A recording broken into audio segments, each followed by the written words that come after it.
Bismillahirrahmanirrahim.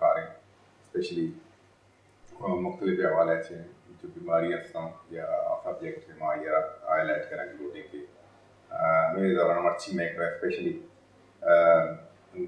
होंस गोश और गुट्टे जो नाद रखनी बीमारी नहीं वस्ता डॉक्टर सैफुल्लाह मीर साहब मेरे मौजूद है डॉक्टर साहब आपको वेलकम करते हैं। अस्सलाम वालेकुम। शुमार बशर गुटांगा डॉक्टर सैफुल्लाह ENT सर्जन है और जो एडवांस ट्रीटमेंट मर्चा हर फील्ड ही तो का जो शुमार बशर मुख्तलिफ फील्ड है तो साइंस का तरकीब होता या मुख्तलिफ जदीद टेक्नोलॉजी अतक मेडिकल साइंस तो का डॉक्टर साहब हस्ते स्पेशली लेज़र देखिए बाद में अच्छे ट्रीटमेंट असता जो जदीद टेक्नोलॉजी जो एडवांस ट्रीटमेंट असता डॉक्टर साहब अपडेटेड बाकायदा होती प्रोसीजर्स कर गए डॉक्टर साहब दो जगह साउथ सिटी अभी निंदी और मल्ली रहे ये होती वाले साहब कौन हॉस्पिटल हस्ते आउदा मल्ली शार फैसला सेकम के दिमाग काला बोर्ड तो का मुदन निंदी थी तो डॉक्टर साहब स्पेशली ज़ाहिर है medical science day by day दूसरी चीज़ों में साइंस तरक्की कर रहा है इसी हवाले से मेडिकल साइंस में भी बहुत ज़्यादा तब्दीलियाँ आई हैं चेंजेस आ गए हैं और अपडेट हुए हैं वो तो मैं बाद में आपसे पूछूंगा जो भी आपने टेक्नोलॉजी में ट्रीटमेंट वगैरह करें लेकिन बेसिकली मैं पूछना चाहता हूँ आप रेगुलरली क्लिनिक में बैठे हुए हैं तो कॉमन बीमारियाँ कौन से आपके पास आते हैं आजकल जो ज़्यादातर जो पेशेंट्स हमारे पास आ रहे हैं ये फ़िज़ाई आलूदगी की वजह से सफ़र कर रहे हैं साइनसाइटिस हो गया फेरेंजाइटिस हो गया गले में इन्फेक्शन साइनस में इन्फेक्शन गला ख़राब ज़्यादातर को ये मसला शिकार है स्पेशली आजकल चेंज ऑफ वेदर हो रहा है सर्दी से गर्मी आ रही है और स्मॉग एकदम से पीक पे है तो इन वजूहात की वजह से ये जो है साइनस और गला जो है बहुत मुतासर हो रहा है स्पेशली देखिए हमारे कराची शहर के बारे में भी कह रहे हैं लाहौर तो टॉप नंबर 1 पे है हाईली मतलब पॉल्यूशन के हवाले से तो हमारा भी 7वां 8वां नंबर पे शायद कराची इस तरह आ रहा है तो जनरली मतलब उसका एनवायरमेंटल फैक्टर उसके ऊपर असरअंदाज हो रहे हैं। अच्छा डॉक्टर साहब दूसरा ये है कि बहुत ज़्यादा ये कॉमन ये चीज़ें मैं इसलिए पूछ रहा हूँ कि लोगों के सवाल आते हैं तो स्पेशली कहीं कोई आता है उसका नाक का प्रॉब्लम होता है या कोई एलर्जी भी होती है जो स्पेशली डॉक्टर कहते हैं कि ये आपका कोई हड्डी बड़ा हुआ है ये आम जो लोगों के एक सवाल आते हैं इसलिए वो कहते हैं मेरे पास आते हैं तो आपको ऑपरेट करना पड़ेगा और ऑपरेशन के बाद भी ये क्या मसला है कि उसके बाद भी कंटिन्यू उनको ये प्रॉब्लम रहता है नाक के जो इशू है वो 4 वजूहात की वजह से होता है वो पहली वजूहात है उसकी बनावट या एनाटमी में प्रॉब्लम जैसे कि उसकी हड्डी में टेढ़ापन नाक के गोश्त का बढ़ना साइनसेस की ब्लॉकेज होना तो ये सारी जो है स्ट्रक्चरल प्रॉब्लम में आप आ जाते हैं दूसरी चीज़ जो सबसे कॉमन होती है एलर्जीज़ की प्रॉब्लम मौसम बदलता है पोलन होती है पोलन ज़्यादा हो जाती है और उसकी वजह से पोलन एलर्जी हो जाती है या तो आप कराची जैसे शहर में पोल्यूटेड शहरों में रहते हैं जहाँ स्मॉग होती है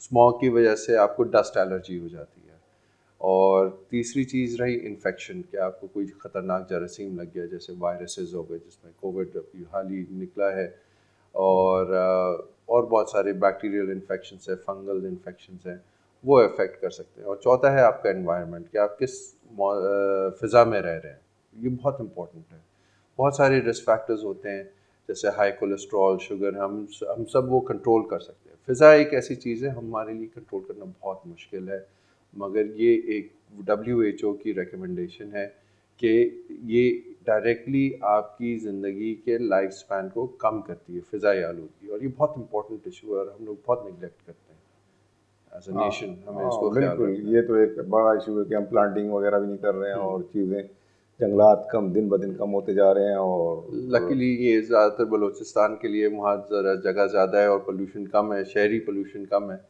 तो वहाँ खुश्क हवा का असर ज़्यादा है लेकिन हम जितना शहर की तरफ तकरीबन एक बली रह रहा था वो भी अभी एग्रीकल्चर उसका ख़त्म हो चुका है और हर जगह प्लांटिंग वगैरह हम लोग नहीं करते हैं वैसे कराची की जैसे ज़मीन है बड़ा रिच है जल्दी प्लांट वगैरह बड़े हो जाता है अगर रोडों के काम ही टाइम पे कंप्लीट हो जाए तो धूल ही शायद थोड़ी कम हो जाए अच्छा डॉक्टर साहब, अच्छा दूसरा ये है कि स्पेशली बहुत ज़्यादा बच्चों में या बड़ों में, ज़्यादातर बच्चों में ये टॉन्सिल वगैरह का इसका मसला क्या है कि रिकरेंस हमेशा रहते हैं, या इसके बारे में ज़रा बता दें क्या है?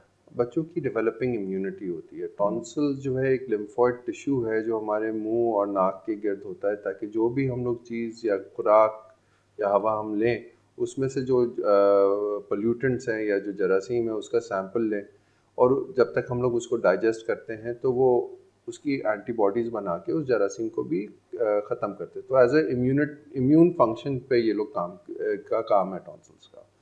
मगर बार बार टॉन्सिल्स का हाइपर एक्टिव होना, इन्फेक्ट होना, बच्चों को 2 हफ्ते जो है बुखार में रहना उनको कमज़ोर कर देता है। और फिर जब ये कुछ ख़तरनाक जरासीम उसमें लग जाते हैं जिसकी जो एंटीबॉडीज़ हैं वो आपकी बॉडी को ही अटैक करना शुरू कर दे, जैसे किडनीज हो गई, एएसओ जिस तरह का टाइटर जिसमें हाई आता है, तो उसमें ये होता है कि आपकी किडनीज वगैरह को प्रिजर्व रखने के लिए टॉन्सिल्स में ये ख़तरनाक जरासीम जब कंफर्म हो जाए तो उसका जो है हमें लेज़र के ज़रिए या आम तरीके से कोल्ड स्टील जिसको कहते हैं सर्जरी रिकमेंडेड है। उसको रिमूव कर देते हैं वहाँ से।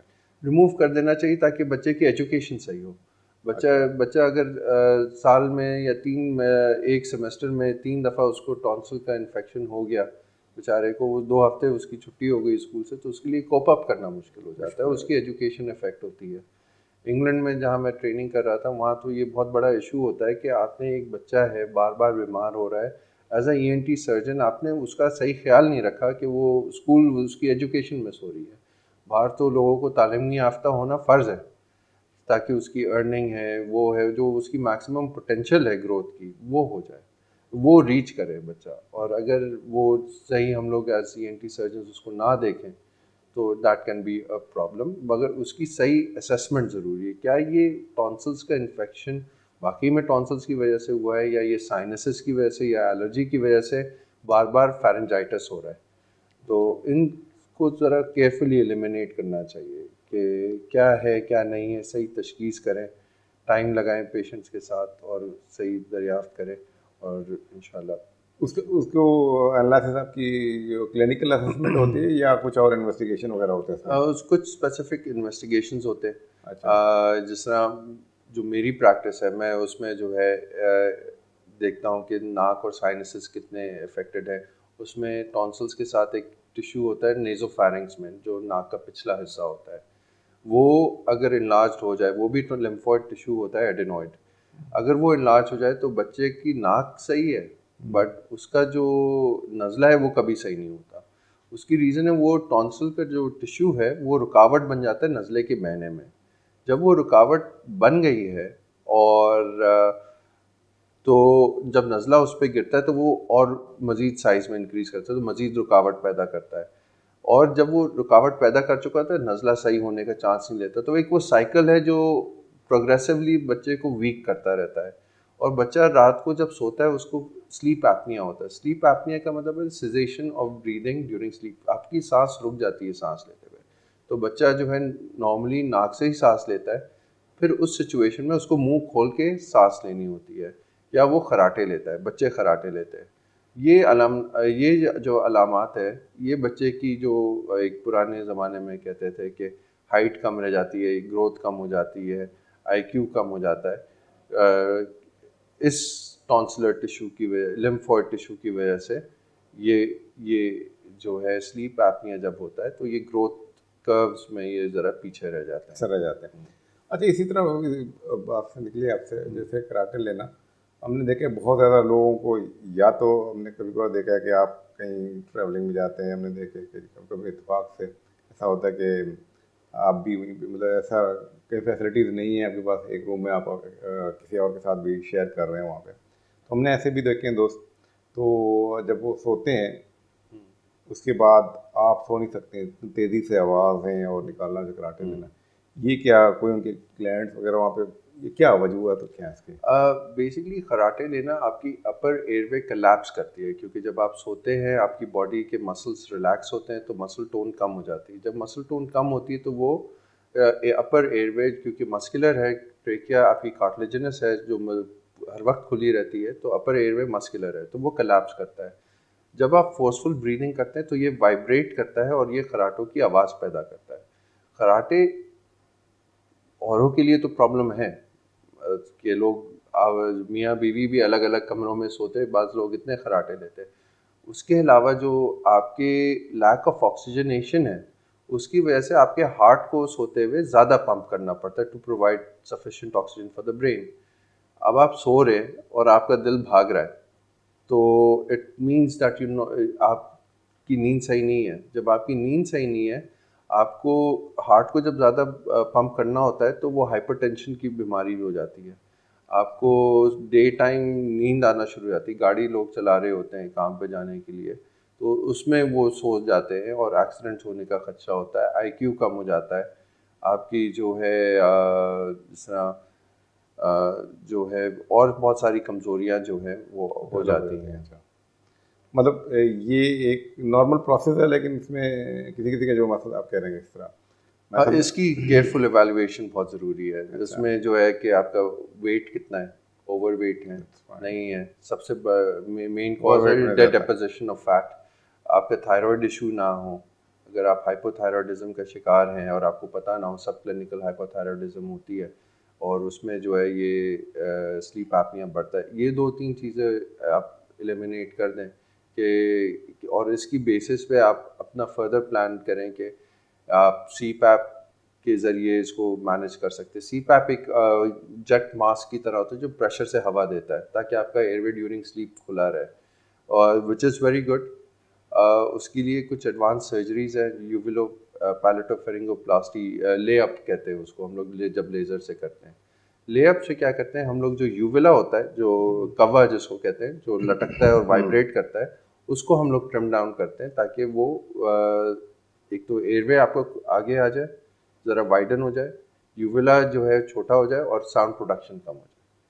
मुझे याद है मैं उस टाइम इतना कॉशियस नहीं थे, मैं जर्मनी में एक प्रोफेसर के साथ थोड़ा सा क्लिनिकल अरेंजमेंट दिया हुआ था, वहाँ पे काम कर रहा था, प्लास्टिक सर्जन थे। तो यही लेज़र उस टाइम नया नया इंट्रोड्यूस हुआ था, 2000 की बात कर रहा था, 2000 में, तो ब्रेमेन शहर में। तो वही उसको मैंने देखा, उसके माउथ के अंदर पीछे जाके उसने लेज़र के ज़रिए में वो, उस टाइम इतना एडवांस ट्रीटमेंट नहीं थे, लेकिन वो उसने कह रहा कि डिफिकल्टी ऑफ ब्रीथिंग प्रॉब्लम हो रहा है, कुछ कर रहा वो ट्रेंच उसने डाली होगी मुंह के जरिए, उसने एक पूरी लाइन बना दी होगी सॉफ्ट पैलेट में। इसको जो है बहुत ही, आपने 2000 की बात कर रहे हैं, वो अभी भी जो है वो जर्मनी जो है, मैंने भी अपनी मेडिकल एजुकेशन यूरोप से करी है। अच्छा। तो I can tell you they are very advanced. वो जो वो वाली साइड है, जर्मन वाली साइड है, they just keep on producing latest things। जो में ज़्यादातर इक्विपमेंट है वो भी जर्मनी से ही आता है और कहीं दुनिया में कोई बनाता नहीं है। तो ये जर्मनी की तो तुम जो चीज़ें देखें, अब कार पे आ जाएं, हाँ, तो अमेरिकन कार्स इतनी अच्छी नहीं, इतनी जर्मन कार है, जो भी सब मतलब क्लास के हैं उनकी। खैर जर्मनी पुरानी बात है, लेकिन तो ये very right, that is still a very advanced procedure nowadays as well. आपने 2000 में देखा है, तो 20 साल गुजरने के बाद still it's the standard of care that should be done. अल्लाह का शुक्र है, we are the only ones in Pakistan जो ये लेज़र के ज़रिए इसी तरह कर रहे हैं इसको कर रहे हैं। और सब मुझे कहा जा रहा है ब्रेक के लिए, श्योर ठीक है। मेरे चारों को मैं एक ब्रेक किया रहा हूँ, ब्रेक के प्रोग्राम कंटिन्यू करने मशवरा को शकलूटा मर्ची मैं करा जो हस्ते डॉक्टर मीर मैकरा मौजूद हैं, स्पेशली ENT सर्जन है और स्पेशली नूकी जदीद टेक्नोलॉजी जो से वहाँ सब तो आइन बार अपडेट करते हैं। ब्रेक किया रहोगे, ब्रेक किया प्रोग्राम कंटिन्यू करें।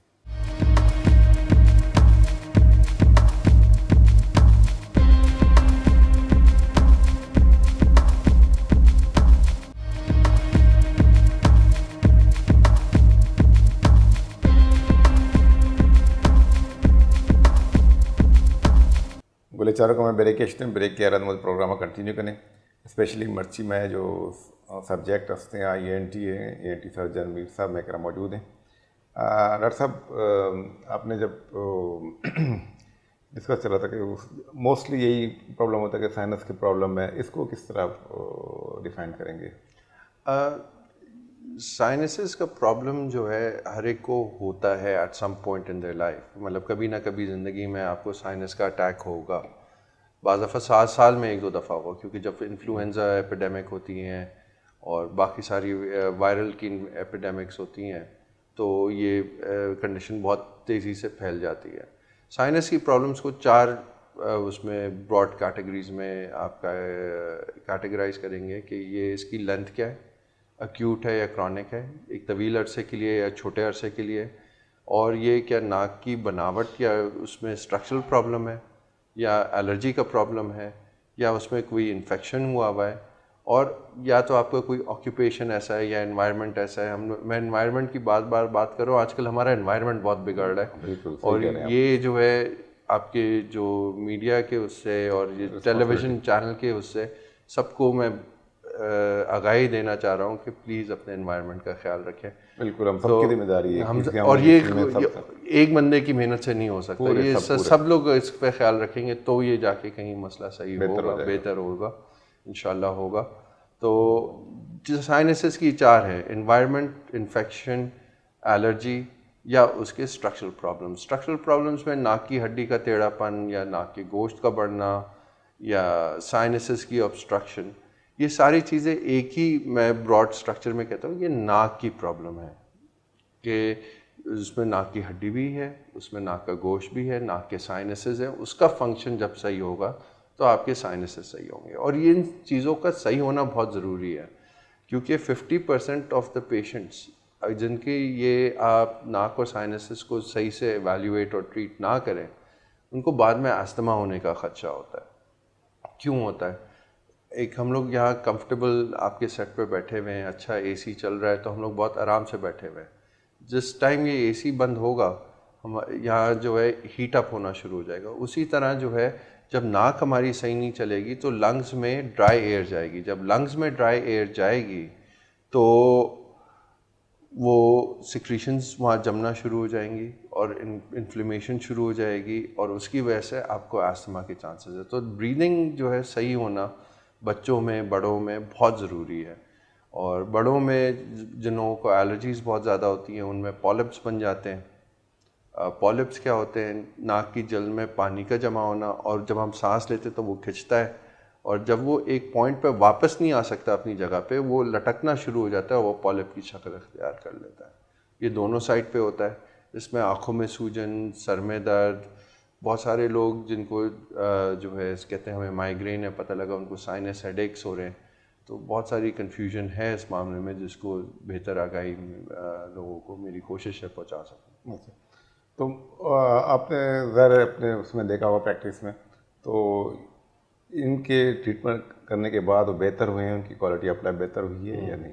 इस तरह जिससे मैं ट्रीटमेंट करता हूँ कि मैं जो है नाक को ट्रीट करता हूँ, तो उसमें नाक की गोश्त को लेज़र से हम लोग ट्रीट करते हैं। साइनसेस की ओपनिंग को बलून साइनोप्लास्टी एक नई टेक्नोलॉजी है, जिस तरह एंजियोप्लास्टी में बलून से आप दिल की नसों को बड़ा कर देते हैं, वेसल्स को बड़ा कर देते हैं, इसी तरह साइनसेस की ओपनिंग को बड़ा कर देते हैं। वो ओपनिंग साइनस एक्चुअली है क्या? हमारे आँखों के गिर्द होते हैं। ये एक कमरे की तरह है जिसका दरवाज़ा छोटा है। अगर ब्लॉकेज होती है तो उस दरवाजे को अगर आप बड़ा कर देंगे तो उसकी ड्रेनेज बेहतर हो जाएगी। तो एक गुब्बारे के ज़रिए उस दरवाजे को बड़ा करते हैं, फिर जो एक्स्ट्रा गोश्त होता है उसको माइक्रो डिब्राइडर के ज़रिए लेते हैं, और फिर उसको अपनी जगह रखने के लिए उसको सील करने के लिए इन इट्स प्लेस हम लोग लेज़र का इस्तेमाल करते हैं। लेज़र से उस एरिया को कट करते हैं, फिर कार्बन कौन सी laser? Diode laser. Carbon dioxide भी एक लेज़र की एक किस्म है, Nd:YAG है। आप डर्मेटोलॉजिस्ट हैं, आपके पास तो बहुत अच्छे लेज़र्स होते हैं, क्यू स्विच और ये सारे। तो सो लेज़र्स की हम लोग डायोड आई प्रेफर डायोड। अच्छा डॉक्टर साहब, एक बहुत ज़्यादा कॉमन है, आपने अपने प्रैक्टिस में भी बहुत ज़्यादा देखा होगा, हर दूसरे बंदे को एलर्जी की, जैसे आप अभी एनवायरनमेंट की बात की, इन चीज़ों की, और बहुत सारे लोग हैं निकलते हैं बस उनको एलर्जी शुरू हो जाती है, रनिंग नोज और इस तरीके से बहुत ज़्यादा प्रॉब्लम, उनकी क्वालिटी ऑफ लाइफ डिस्टर्ब है। आया इसको फिर किस तरह मैनेज किया जाए? ये कंटिन्यू एंटीहिस्टामिन पे रहें या किस तरह इसको आप करते हैं? अब देखिए, एलर्जीज़ की भी डिफरेंट कॉजेज़ एंड ट्रिगर्स होते हैं। कुछ आपको पहले ये पता होना चाहिए कि आपको पोलन की एलर्जी है या डस्ट एलर्जी है, या तो ये सीजनल एलर्जी है या कंटिन्यूस है। सो आपको एक केयरफुल एवेल्युएशन चाहिए होती है, या किसी फूड सब्सटेंस से भी एलर्जी हो जाती है। तो इन सारी चीज़ों को मद्देनज़र रखते हुए केयरफुल हिस्ट्री, ऑक्यूपेशन क्या है, कि कोई फर्ज करें ब्यूटी पार्लर्स में जो लोग काम करते हैं या ज़्यादा जाते हैं, तो उसके जो एरोसॉल्स होते हैं उससे भी एलर्जी बहुत ज़्यादा हो जाती है। तो depending on the occupation, depending on the कि आपकी सिवियरिटी क्या है सिम्टम्स की, तो उस हिसाब से एलर्जी को, मगर एलर्जी को हमेशा आपको मेंटेन रखना है। अब ये ना सोचें कि मैंने आज जो है 2 महीने जो है एंटीहिस्टामिन ली, अब तो मुझे गोली खानी है और नज़ला तो बहता ही है और मैंने जो है होम्योपैथिक का इलाज करना है। भाई आप सारी चीज़ों को एक रैशनली सोचें। जिस तरह अगर आपको ब्लड प्रेशर या शुगर है, आप इंसुलिन लेना तो नहीं छोड़ेंगे। तो आई डोंट नो कि हम लोग जब एलर्जी को छोड़ देते हैं तो वो जब एग्जैजर्बेट हो जाती है या बढ़ जाती है, तो होता ये है कि वो पॉलिप्स की शक्ल इख्तियार कर ली। जब पॉलिप्स की शक्ल इख्तियार करती है, उसकी पहली सिम्टम क्या होती है? आपकी स्मेल चेंज होती है। कोविड में तो सेंस ऑफ स्मेल पे तो हमने बहुत बातें कर ली। पाकिस्तान में तो मैं पहला था जिसने एनोस्मिया का बोला था, अच्छा, कि हो रही थी। तो मगर जब ये प्रॉब्लम होती है सेंस ऑफ स्मेल, इसका मतलब नाक की जल में इतना पानी हो गया है या नज़ला का पानी इतना निकल रहा है कि वो जल लटक रही है। जब वो लटक जाती है और पॉलिप बन जाती है, देन इट्स अ प्रॉब्लम। और खुदा ना खास्ता अगर आप डायबिटिक हों और उसमें फंगस लग जाए, then it's a big problem. उसमें फाइनेंशियल प्रॉब्लम भी ये है कि उसमें you need good round of anti fungal therapy, जिस तरह इट्रोकोनाजोल है, ये वो अगर आप आपको पता है खासी कॉस्टली मेडिसिन है, and you need to take it for a year at least, और maybe lifetime. For एक दफ़ा फंगस आपका लग गया, depending on the type and severity, मतलब कि किस किस्म का फंगस है, किस किस्म का जरासीम है, तो उसके हिसाब से आपको जो है ये ट्रीटमेंट है। तो इसको कंट्रोल रखें कि कि इसकी कॉम्प्लिकेशंस ना हो। हम लोग जो एज ENT सर्जन्स डील करते हैं, हम लोग एलर्जी की कॉम्प्लिकेशंस को डील करते हैं, कि पॉलिप्स हो गया, नज़ला कान में इन्फेक्शन हो गया फ्लाइट के दौरान, या कुछ ऐसी चीज़ें हो गई, तो फिर ये प्रॉब्लम्स को हमें एज प्रॉपरली उसको मैनेज करें, एक्सेप्ट कर लें कि हमें दवाई लेनी पड़ेगी एलर्जी की, फिर ये जाके बेहतर होगा। अच्छा डॉक्टर साहब, ये जैसे एलर्जी की आपने बात की, तो या डस्ट की वजह से हो रहा है या पोलन की वजह से हो रहा है, लेकिन चलो ठीक है, इसकी एक इन्वेस्टिगेशन भी होती है। हमने सुना है कि ज़्यादातर कहते हैं कि ये टेस्ट में आपको एज ए गवर्नमेंट सेक्टर में या प्राइवेट यहाँ पे नहीं होता। इसकी स्पेशली एलर्जी वो इस्लामाबाद में चकशेदात की तरफ, उस तरह वहाँ गवर्नमेंट का एक इदारा है बहुत बड़ा, वहाँ पे इसकी वैक्सीन वगैरह बना के उसके ऊपर इंजेक्ट करते हैं, जो भी जिस इम्यूनोथेरेपी करते हैं। आया ये इसका क्या, इसके बारे में बताएंगे आप? जी, बेसिकली क्या होता है, उस टेस्ट में हम डिटरमिन करते हैं कि आपको किस एलर्जन से प्रॉब्लम है। कि अगर आपको फ़र्ज़ करें अभी हम लोग कॉफ़ी पी रहे हैं, कॉफ़ी से एलर्जी है, तो हम लोग कॉफ़ी सूंघेंगे तो हमें नज़ला बहना शुरू हो जाएगा। अब जब ये डिटरमिन हो जाता है we are allergic to this substance, तो उसको माइक्रो डोजेस उसकी जो है वो हमें देते हैं, ताकि हमारा जो सिस्टम है वो यूज टू हो जाए इस एक्सपोजर का, और उसका रिस्पॉन्स मॉड्यूलेट हो जाए। उसकी डिफरेंट एंटीजन्स एंड एंटीबॉडीज़ होती हैं, तो हम लोग एंटीजन एक प्रेजेंट करते हैं उस स्पेसिफिक एलर्जन का जो उस टेस्ट में आया है, ताकि हम आपको सेंसिटाइज करें। अच्छा डॉक्टर साहब, कहने का मकसद ये है कि मैं पूछने का, ये इस्लामाबाद के अलावा और कहीं नहीं होता, कराची में नहीं होता इसकी टेस्टिंग? और भी एलर्जी सेंटर्स हैं पूरे शहर में, मगर वो गवर्नमेंट बेस्ड नहीं है। सो प्राइवेट की बात कर रहा हूँ। प्राइवेट में है, कराची में है। अच्छा। और एलर्जी सेंटर्स हैं, आप गूगल कर लें तो आपको मिल जाएंगे, वहाँ पे अच्छे एलर्गोलॉजिस्ट हैं जो उसको देख लेते हैं। अच्छा, इसमें ये है कि जैसे अगर वो वैक्सीनेशन कराने के बाद आ रहे हैं, फिर उसके बाद इतना प्रॉब्लम तो नहीं आता हुआ उनको? हाँ, कुछ 5 साल तक तो एटलीस्ट आपको 90% ऑफ द पीपल वो बेहतरी की तरफ आते हैं। किसी भी इलाज के जो है 100% तो नहीं होता। सो वी हैव टू से कि अगर 90-95 10 में से 9 लोगों को फ़ायदा है तो ये सक्सेसफुल ट्रीटमेंट है। अच्छा डॉक्टर साहब, जैसे एलर्जी हुई आपने बताया कि उनको तो कंटिन्यू लॉन्ग टर्म अपना मेडिसिन लेना पड़ेगा, जिसको जो चीज़ से ज़ाहिर हो रही है उसकी तो मेंटेनेंस थेरेपी होगी। हाँ, करना है, ब्लड प्रेशर और शुगर की तरह आप उसको रखें, ताकि क्योंकि अगर ये नाक में जो एलर्जी है आप कंट्रोल नहीं करेंगे तो खुदा ना खास्ता ये बढ़ के आपको अस्थमा और अपर एयरवे की प्रॉब्लम टोटल एयरवे की प्रॉब्लम में कन्वर्ट ना हो जाए। जिस तरह एलर्जन से प्रोवोक होता है, मतलब एनाफाइलैक्टिक शॉक भी हो जाता है अगर सिवियर एक्सपोजर हो, कि आपकी ज़िंदगी ख़तरे में हो सकती है। मैंने एक मेरा दोस्त था, उसको दावत में गया था, उसने प्रॉन से उसको एलर्जी थी, शेलफिश से। अब किसी ने ज़बरदस्ती, उसने तकल्लुफ़ में एक बाइट लिया, फिर वो जब वापस आया तो मैंने उसको देखा, उसकी सैचुरेशन जो है 74-73 पे चल रही है। फिर बेचारे को मैंने स्टेरॉयड और एड्रेनलिन लगाई, फिर जाके वो कहीं स्टेबलाइज हुआ। सो दीज आर थिंग्स हम लोग केयरलेस में, क्या क्या है, एक प्रॉन है, एक शेलफिश है, वो इतनी ख़तरनाक हो जाती है जब आपको एलर्जीज होती है। पीनट्स हो गए, बहुत एलर्जिक फूड्स है। डॉक्टर साहब, आपने जो जिक्र किया था कि स्पेशली नाक के हवाले से, तो यही आपने कहा कि हम इलाज कर रहे हैं उसमें बहुत सारे नाक के जो शेप वगैरह, इसमें भी आप कुछ उसके करते हैं आप सर्जरी? क्या क्या करते हैं आप उसमें? बेसिकली मैं राइनोप्लास्टीज भी करता हूँ, नाक की शेप को भी देखता हूँ। मैं दोनों प्रोसीजर्स करता हूँ, ओपन एंड क्लोज्ड। उसके साथ साथ मैं नाक के साइनसेस, नाक की गोश्त और पूरे नाक का एक साथ ही इलाज करता हूँ इन वन गो। बहुत सारी चीज़ों में जो जिस तरह मेरी बिलीफ है कि द फर्स्ट सर्जरी बहुत इंपॉर्टेंट है, कि आप टाइम लें, पेशेंट को एवैल्यूएट करें। बाज़ दफ़ा ऑब्वियसली राइनोप्लास्टिक कॉस्मेटिक प्रोसीजर है, उसकी कॉस्ट होती है।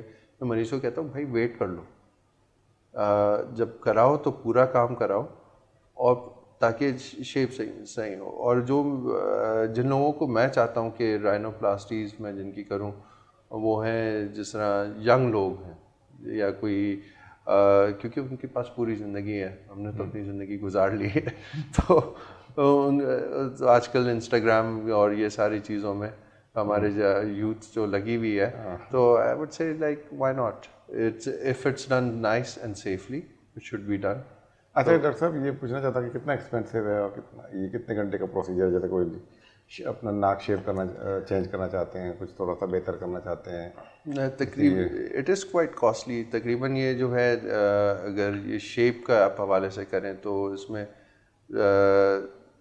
एनीवेयर बिटवीन $2,000 to $3,000 जो है इस पर ख़र्चा आ जाता है। अब तो पता नहीं है, हमारे मुल्क के हालात ऐसे कि वो रेलेवेंट भी है जो मैंने आपको फिगर बताई है, क्योंकि बाहर तो आपको पता ही है बहुत ही एक्सपेंसिव है। आप ओमान में रहें तो वहाँ $8,000-10,000 से ये सारी वो शुरू होती है। तो बहुत सारे लोग जो दुबई वगैरह के होते हैं वो आते कर रहे होते हैं, बहुत सारे वहाँ पे चीज़ें हो रही होती हैं।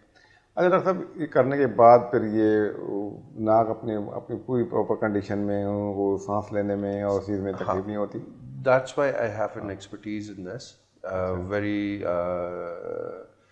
कि मैं नाक की शेप को, नाक के फंक्शन को, नाक की गोश्त को, साइनसेस को एक ही सेटिंग में डील करता हूँ, ताकि नाक आपकी सही होनी चाहिए।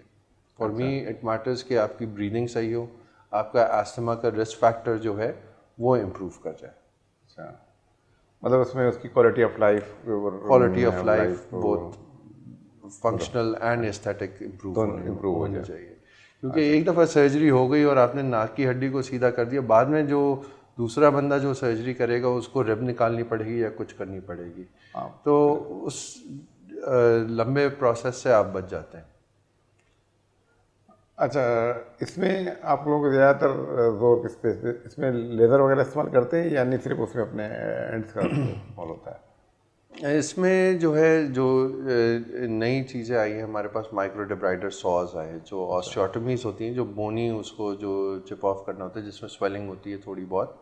तो उसको जो है हम लोग माइक्रो डिब्राइडर से करते हैं, और जो ब्लीडिंग है वो लेज़र से कंट्रोल करते हैं। लेज़र से? अच्छा। क्योंकि बाइपोलर है या लेज़र जो है फाइबर डिलीवर्ड होता है बड़ा स्पेसिफिकली, वो जो है ब्लड में अब्जॉर्ब हो जाता है, ब्लड अब्जॉर्ब। एल्मिन वगैरह इस्तेमाल करते हैं? एल्मिन जो बाइपोलर की बात कर रहे हैं, हाँ, जिसमें कोगुलेशन वगैरह होता है और हाँ, वो या तो वो है या लेज़र है। मेरे पास लेज़र है तो मैं उसको प्रेफर करता हूँ। अच्छा। अच्छा डॉक्टर साहब, ये तो खैर आपने जैसे किया, इसमें लोगों के बहुत सारे सवाल आते हैं ना कि हम करने के बाद पता नहीं क्या होगा और ये, लेकिन आप कह रहे हैं कि उनकी क्वालिटी ऑफ लाइफ भी बेहतर हो जाएगी और कॉस्मेटिकली भी वो अपने आप को बेहतर महसूस करेंगे। आप कह रहे हैं कि ज़रा एक्सपेंसिव ट्रीटमेंट है। एक्सपेंसिव कॉस्मेटिक्स प्रोसीजर्स होते हैं थोड़े से वो ज़रा एक्सपेंसिव होते हैं।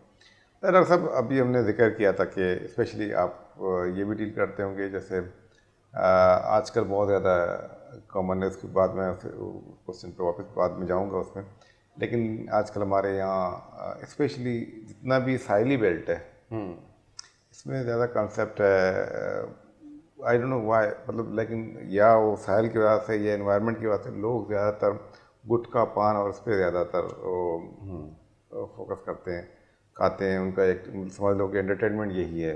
एडिक्टेड हो गए हैं यहाँ।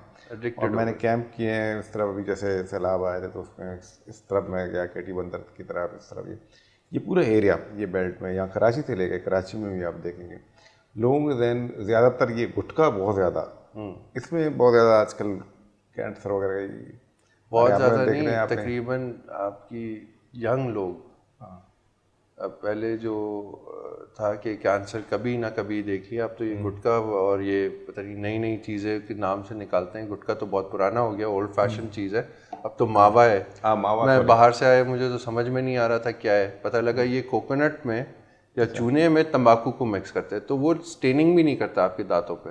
अच्छा। तो आप कंफ्यूज हो जाते हैं कि क्या है, और ये इतना ख़तरनाक है, आप चूना डाल रहे हैं और ऊपर से तंबाकू डाल रहे हैं और रख रहे हैं मुंह में, उसमें क्योंकि होती है फील्ड कैंसराइजेशन। फील्ड कैंसर में आपके मुंह में इधर आपने रखा है, मगर थूक तो पूरे उसमें सर्कुलेट करेगा, पूरा आपका वो एक्सपोज्ड है। और यंग लोग, मतलब 20 साल 30 साल 40 साल के लोग इस कैंसर की बीमारी में बहुत ज़्यादा। हाँ, और बहुत सैड है ये, मतलब हमें इस पे बैन भी लगाएं तो फिर भी मिल जाती है। भाई आप उसको स्ट्रिक्टली आप नियत के साथ उसको बंद करें, क्योंकि 40 साल के लोग घर जब उजाड़ते हैं, तो आपको पता है उस वक्त बच्चे भी छोटे होते हैं, ये भी होता है, तो एक सिर्फ फर्द का मसला नहीं है कैंसर की, वहाँ पूरा घर उजड़ता है।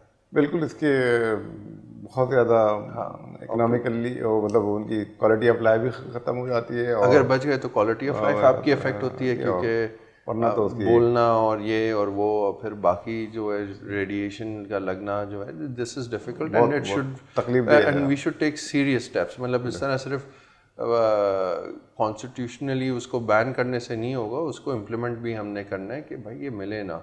आई नो इट्स एडिक्टिव और कहीं ना कहीं से वो मिल जाती है, लेकिन ये कि मेरे ख्याल में अब कहना, जिस साइड टीवी पे बैठे हुए, हम टीवी पे बैठे हुए, लेकिन रेड बढ़ गए समझ लो, इस तरह भी होता है, नस्लें तबाह हो रही हैं, नस्लें तबाह हो रही हैं, और जो एरिया जिम्मेदार हैं वो अब क्या बताएं अब, लेकिन प्रॉपरली मैनेज नहीं कर रहे हैं, इन्फ्लुएंशियल है कि कहने का मकसद ये कि वो बहुत पता नहीं क्या क्या चल रहा है, क्या कह सकते हैं इसको। हाँ, हमें उसको प्रॉपर मैनेज नहीं कर, लेकिन हमारा काम है कि इसको अवेयरनेस के हवाले से लोगों को शऊर दें। आपको किस तरह कह सकें, मुझे कहा जा रहा है डॉक्टर साहब एक ब्रेक के बाद हम उसको कंटिन्यू करेंगे।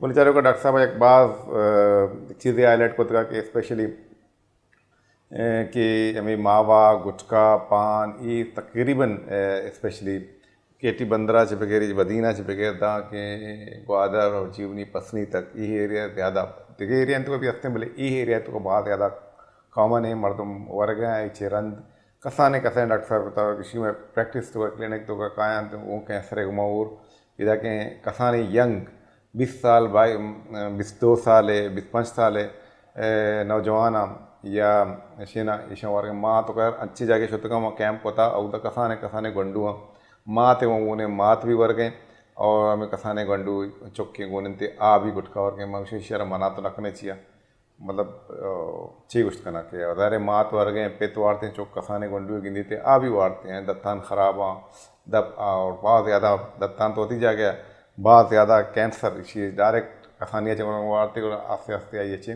कि तंबाकू डायरेक्ट तंबाकू तरह टच करते हैं। ये तमाम चीज़ इंसान बहुत ज़ाहिर है, स्पेशली दपे कैंसर बहुत ज़्यादा कॉमन है। तो मैं एक ब्रेक किया रहोगे, ब्रेक के अंदर प्रोग्राम कंटिन्यू करें।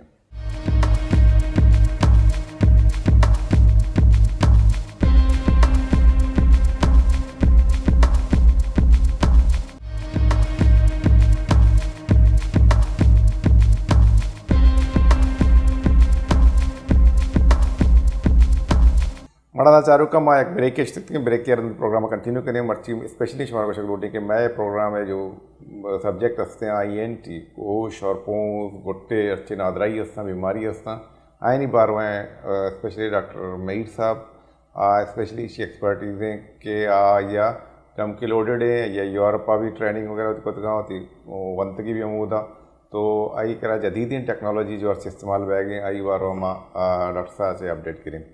डॉक्टर साहब स्पेशली अपने ये तो कर लेज़र वगैरह आप कर रहे हैं इसमें एक बहुत ज़्यादा कॉमन है आजकल हम देख रहे हैं ये शोर वगैरह की वजह से जैसे आपने भी एनवायरनमेंट की बात की एनवायरमेंटल पोल्यूशन ये साउंड भी एक एनवायरनमेंटल पोल्यूशन में आता है लेकिन आजकल बहुत ज़्यादा कॉमन है कि जो लोगों की जो सुनने की जो है समात है वो बहुत ज़्यादा कम हो रही है।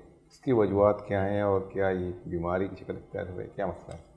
हियरिंग लॉस जो है बहुत कॉमन होता जा रहा है। उसकी रीज़न है कि आजकल हैंड्स फ्री का बहुत इस्तेमाल है।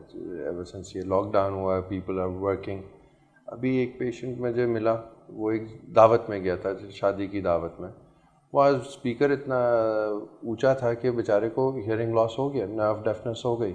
और नर्व डेफनेस के साथ मसला ये है कि वो रिकवरेबल बहुत कम है। तो रोडों पे हम लोग हॉर्न बजाते हुए जाते हैं और ये सारी चीज़ें करते हैं। नॉइज़ पोल्यूशन भी एक बहुत बड़ा फैक्टर है जो अफेक्ट करता है हियरिंग को। एज के साथ साथ होती है। हियरिंग कान के दो फंक्शंस है, बैलेंस एंड हियरिंग। और जब हियरिंग लॉस होता है तो कान के साथ साथ उसमें शोर भी हो जाता है and that's a very difficult condition to treat. बहुत मुश्किल है उसका सही उसको इलाज करना। उसमें बहुत टाइम लगता है एक हमें मरीज़ के प्रिस्क्रिप्शन को इस तरह टेलर करने के लिए, क्योंकि वो स्पेसिफिक होता है उसकी नीड पे कि उसको किस दवाई से फ़ायदा होगा, किस मोड ऑफ ट्रीटमेंट से फ़ायदा होगा, हमें नहीं पता होता। वो ट्रायल एंड एरर पर ही चलता है।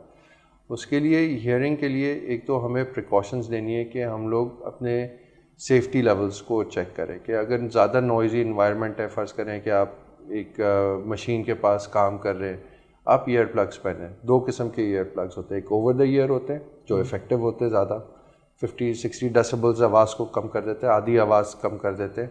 और एक होते हैं इन ईयर, मतलब ईयर प्लग्स हो गए, स्विमिंग में हम लोग पहनते हैं, तो वो आप यूज़ करें ताकि वो 30 डेसिबल्स तक कम कर लेते हैं, तो आपको वो एक्सपोजर टाइम कम होता है। एक्सपोजर टाइम हम लोग जज करते हैं कि एक सर्टन नॉइज़ लेवल 95 डेसिबल्स एक सेट करा हुआ है कि उस पर आप जो है 1 घंटा अगर आपका एक्सपोजर है, मतलब अगर 1 घंटे का टाइम है, 40 मिनट एक्सपोजर हो, 20 मिनट्स रेस्ट हो। मेजर इंडस्ट्रीज़ हैं जो काम कर रहे होते हैं, जहाँ काम कर रहे होते हैं, मशीनें चल रही होती है, स्पेशली कॉटन्स वगैरह के लिए, उसमें ईयर प्लग ईयर सेफ्टी होनी चाहिए। बहुत सारी अच्छी कंपनीज़ हैं, वो हमारे पास अपने एम्प्लॉयज़ को ईयरली भेजती हैं हियरिंग और उसके लिए, और जिसको प्रॉब्लम होती है उसको कॉम्पनसेट भी करते हैं। कुछ कंपनीज़ नहीं करती, कुछ कंपनीज़ बिल्कुल ही सेफ्टी मेजर्स भी नहीं बताती। और जो है ये शादी ब्याहों में आजकल हम लोग देख रहे हैं, भाई आपको म्यूज़िक चलाने से किसी ने मना नहीं करा, उसको आप इतना ऊंचा ना करें कि आप जो है पूरे मोहल्ले को म्यूज़िक सुना रहे हो। भाई शादी आपके घर में है, आप अपने मेहमानों का ख्याल रखें कि उनकी वो भी प्रॉपरली सुने ना, म्यूज़िक को एंजॉय करें। उसकी वजह ज़रूरी नहीं है कि उसको तो वो है, हमें जो है ज़रा दिखावे से दूर हट के सेफ्टी और अपने एक दूसरे का ख्याल रखना है। और दूसरी चीज़ है ईयर डिस्चार्ज का होना। ये जो हमने पहले 2 सेगमेंट में बात करी थी, नज़ला, साइनस, उसमें क्या होता है, यूस्टेशन ट्यूब होती है, कान का पर्दा होता है, उसके पीछे एक ट्यूब होती है जो नाक से कनेक्ट करती है। इस यूस्टेशन ट्यूब को की ब्लॉकेज की वजह से डेफनेस होती है। जैसे फ़्लाइट आप लें, कान दर्द करता है क्योंकि ये ट्यूब जो है प्रेशर चेंजेस की वजह से बड़ी सेंसिटिव होती है। जब नज़ला होता है, नज़ले का असर होता है इस पर, तो ये पर्दा अंदर को खिंचता है, जरासीम इस ट्यूब के ज़रिए कान में जाते हैं और एक्यूट ओटाइटिस मीडिया होता है जिसमें शदीद कान में दर्द होता है कि बंदा रोता हुआ आता है। और फिर अगर वो कंट्रोल ना करा गया, एक के ज़ुकाम आपका सही टाइम पे कंट्रोल नहीं हुआ, आपने उसको अग्रेसिव ट्रीटमेंट नहीं दिया उस वक्त, और वो पर्दे में सुराख हो जाता है।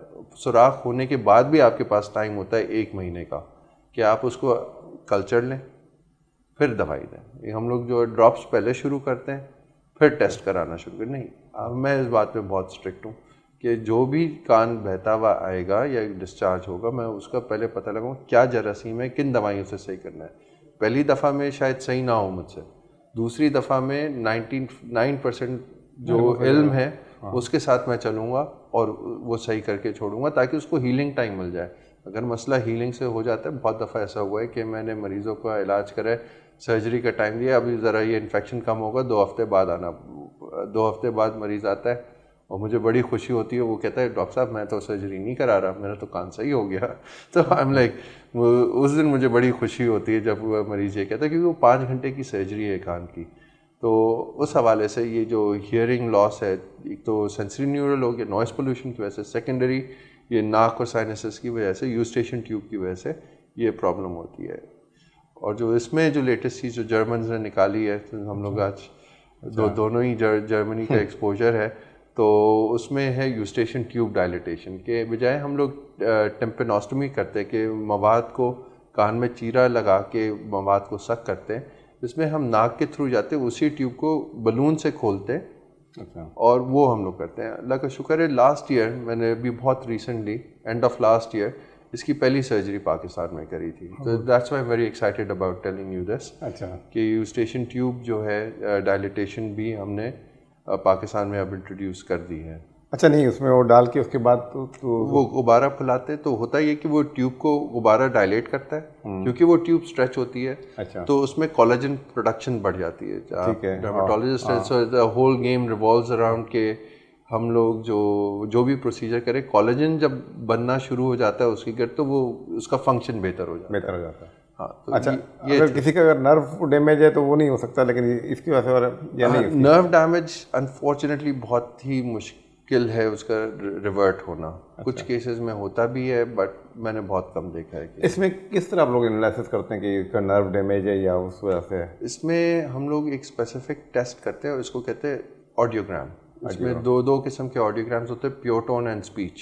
अच्छा। तो जो नर्व की एक ख़ास कन्फिगरेशन होती है, कंडक्टिव हियरिंग लॉस की ख़ास कन्फिगरेशन होती है, और उसकी बेसिस पे उसका ट्रीटमेंट होता है। और जो ऑडियोग्राम है बहुत ही एसेंशियल पार्ट ऑफ मैनेजमेंट है फॉर हियरिंग।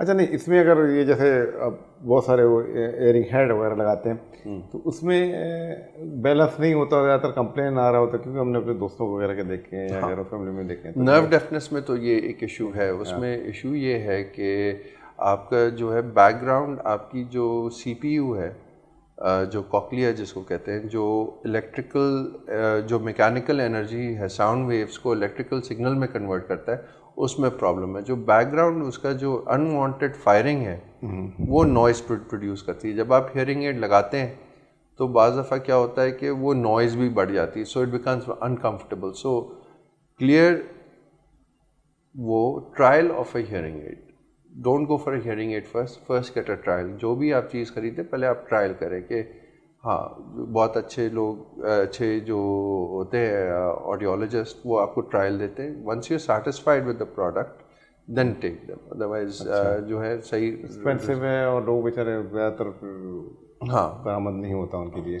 एक्सपेंसिव तो है, क्योंकि आपको पता है कि साउंड की जो स्पीकर्स वगैरह होते हैं, जितना आप उस पर आप पैसे खर्च करें कम होते हैं, तो उसके हिसाब से आपको उसको देखना होता है कि आपकी रेंज क्या है। बट एक अच्छी बात ये है कि जो छोटी वाली चीज़ है वो ज़्यादा एक्सपेंसिव है और वो आवाज़ कम एम्पलीफाई करती है। जो जितना बड़ा हियरिंग एड होता है वो उतना ज़्यादा एम्पलीफाई कर सकता है साउंड को। So it can be compensated, but sometimes it becomes difficult.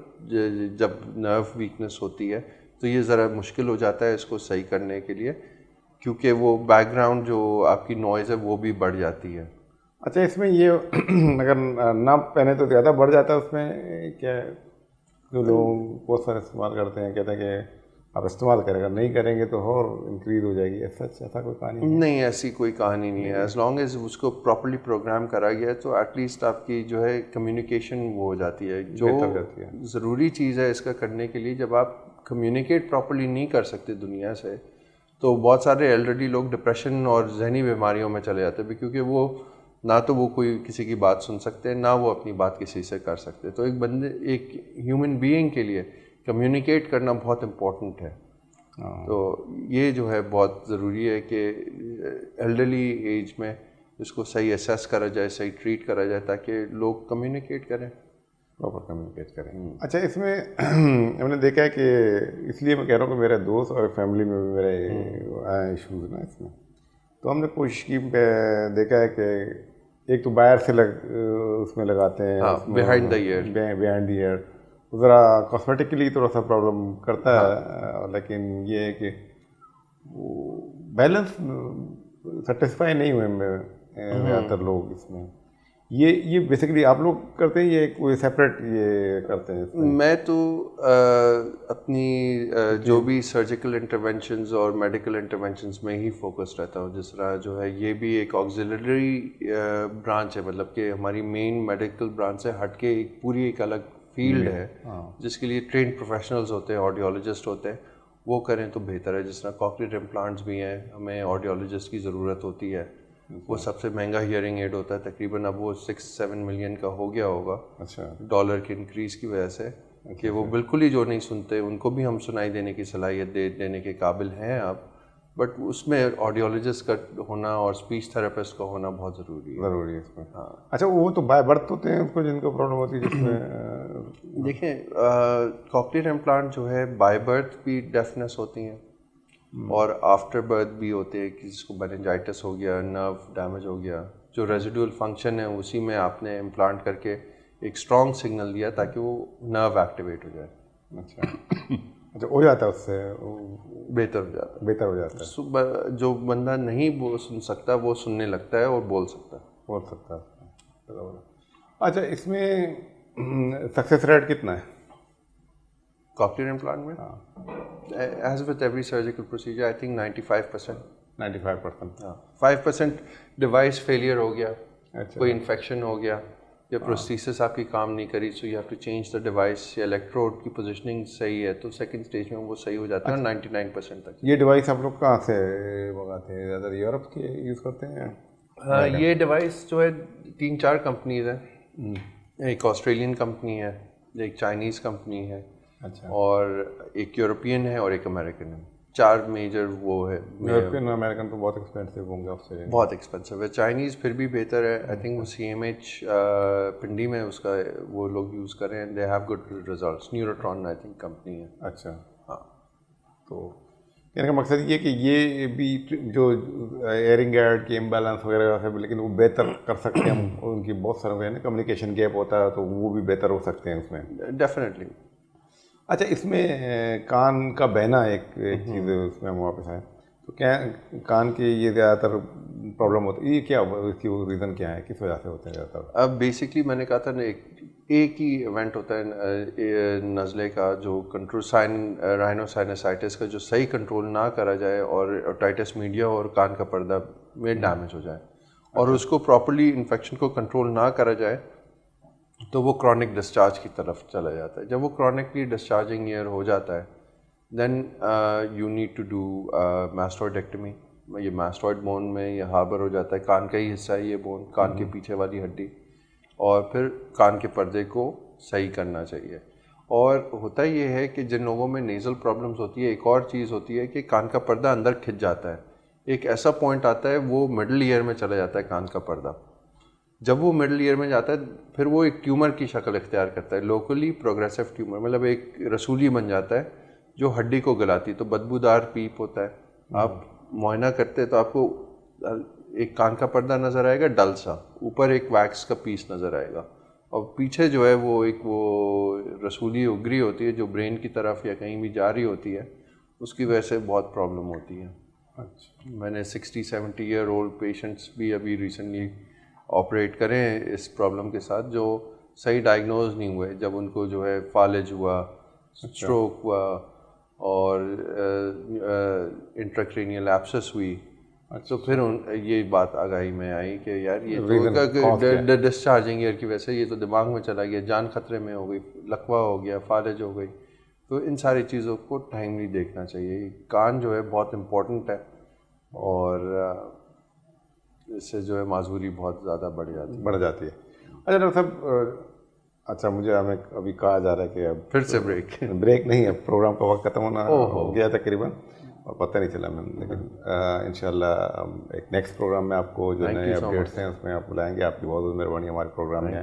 बड़ा सारे चारुका डॉक्टर साहब ब्रीफली बातें स्पेशली पोंजे गोशे और गोटे भी नादरा इन बारवा बात चीज़ें कुछ स्पेशली गोशे जो कर मगुशने के इश्कन के समाज जो कम बीतती हैं आई अवस्था भी डॉक्टर साहब कुछ के इसी मैन का तमशे के लाती जागे में इंडस्ट्री तो का या अच्छी जगह अच्छी एनवायरनमेंट है मिली के तो ज़्यादा शोर है तो बहुत ज़्यादा मशीनानी दे चीज़ां नहीं शोर बीतते अभी गोशानी सरा आई थी इश्कन के सलाई तारा कम करते आई थी नर्व सरा सरात करते तो इसी वास्ते बेहतर हमशे कि अगर कस्से हमें चिन डिपार्टमेंट अगर कार हैं आए दें आई वास्ते रेस्ट गैप बिचा ज़रूरी है आप आए दें हमारा जो इदारा हैं आप आए दें ये चीज़ा का ख्याल बेकनते बाधे जाके अच्छी सिस्टम डॉक्टर साहब उसी वास्ता इदारा अब आके होती मर्द मरान दें मंथली या 2 मंथ तरह चेकअप करने के वास्ता भले ज़्यादा साउंड बात शोर इशिया चे भी इंसान गोशन सरा असरात भी खुद करते बायद मामी शोर हम गोशना चे